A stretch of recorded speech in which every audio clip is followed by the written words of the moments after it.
Hi, and a very warm welcome to this episode of Nourish to Flourish. Do you know that spotting a person with a low self management skills is easy? How do you identify that? The person has got outbursts, cannot control his emotions, and becomes his own enemy. When you see this person, you feel that there is no hope.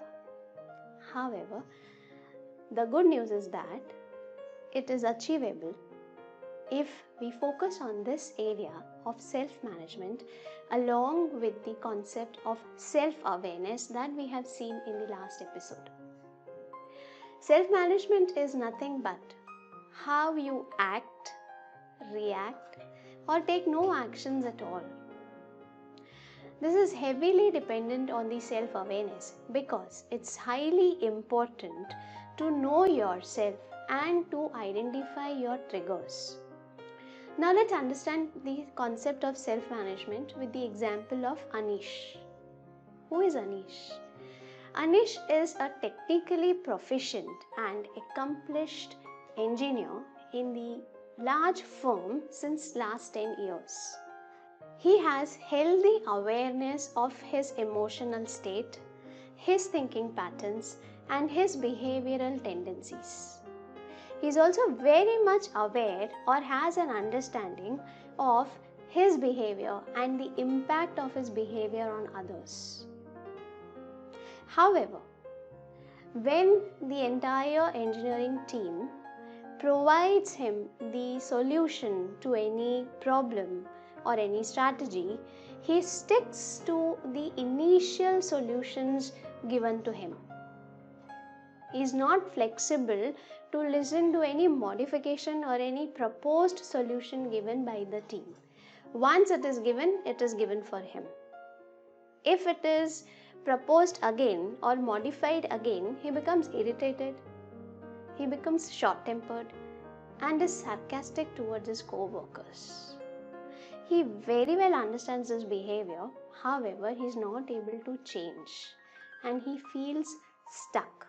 He feels that his negative emotions are ruling him. What do you think? What Anish can do to overcome this behavior?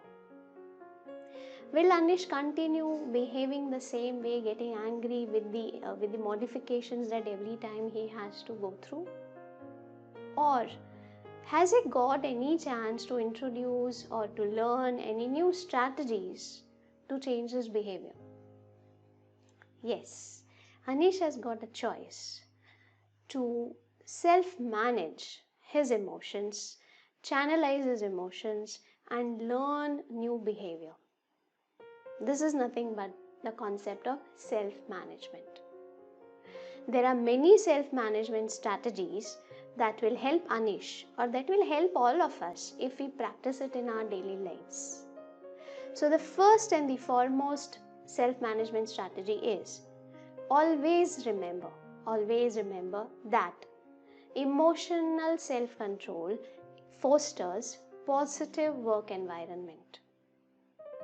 Second strategy, pay attention to your feelings on that particular moment. Be self-aware about how you are feeling in that particular moment. Third, write journal. Write down all the situations that trigger you and identify the strategies to overcome them. Fourth, pay attention to your inner self-talk. What you tell to yourself in that situation. Last, fifth, remember you have a choice. Choice to react or choice to respond. Act, react, or don't take actions at all. That's a choice. And with this, let me introduce Ms. Gauri Das, who is the guest of the speaker for us today. Welcome, Gauri. Gauri is an engineer turned HR professional who has a keen interest in human psychology. She is a strategic HR leader with 15 years of experience. I welcome Gauri Das and let's listen to Gauri and her experience. Have you ever said something which you have later regretted? or thought that you shouldn't have said?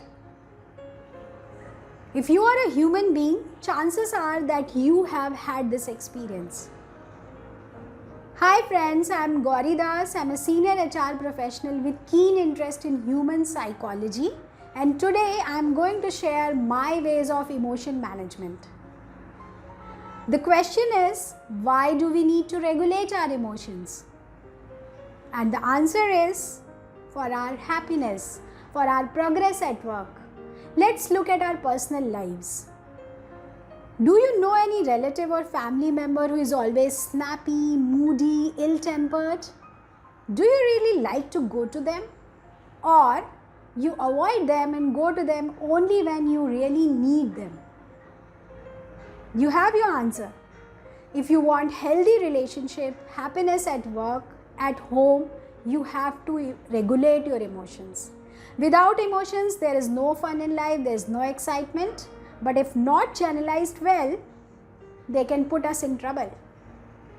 At work, studies have proved that emotion management is one of the way to move up the corporate ladder. And studies have proved that 85% of our financial success is dependent on our ability towards human engineering, communication and leading, and it's only 15% which is functional knowledge. Another study says that EQ is much more important than even IQ and relevant experience. So that's the importance of emotional management, and that's why we must do it. Here are my ways of doing it. Number 1, name it and tame it. Say if you are reading an email and you are having those negative emotions, try to label them. Is it frustration because you are trying to explain something to them and they are not able to understand?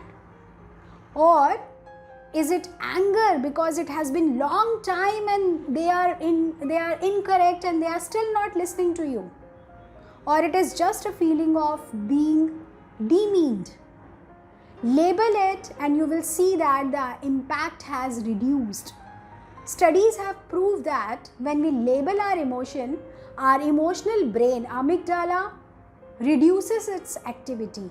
And who takes over? Prefrontal cortex. That is where things are processed, emotions are processed, and instead of reacting, we respond. So label them and you will see the right impact. And second, if you want to be sober, follow sober, where S stands for stop. If you are reading that email, just stop doing it. Stop doing anything and everything. O, observe yourself without being judgmental. Just observe, what are you feeling? What are your emotions? B, take 3 to 5 deep breaths. E, evaluate yourself now if you are feeling better or you are in the similar state. And finally, respond, a well thought out response with your self-respect and respect for others also. Many a times when even after sober, I am not sober in my mind, I delay replying to that email. Otherwise, later on, I may regret sending it and it might spoil relationships. So you can delay that. Follow sober and be sober. And finally, a bonus tip, which I use at home and it has really worked well for me. So if you have a family member who is having that emotional outburst, all of us have it from time to time, just listen to them without saying anything, and after a while just ask them, "Ho gaya? Sara lava nikal gaya?" as if they are a volcano which erupted. Whenever anyone listens to it, they have a smile on their face. And once there is humor, there is smile, emotions are managed well and tension diffuses. So here are my ways of managing emotions, regulating emotions, and I hope these would be useful for you. Thank you. Thank you, Gauri, for that wonderful explanation on self-management. I really loved the explanation and the strategies that you have shown. I'm sure audience is also going to benefit from this. Thank you for being with us. So friends, I hope as you have listened to this video and you have understood the self-management concept, you are going to apply self-management strategies, channelize your emotions, and become an effective leader and decision maker. See you in the next video. Till then, this is Leena Soneja signing off.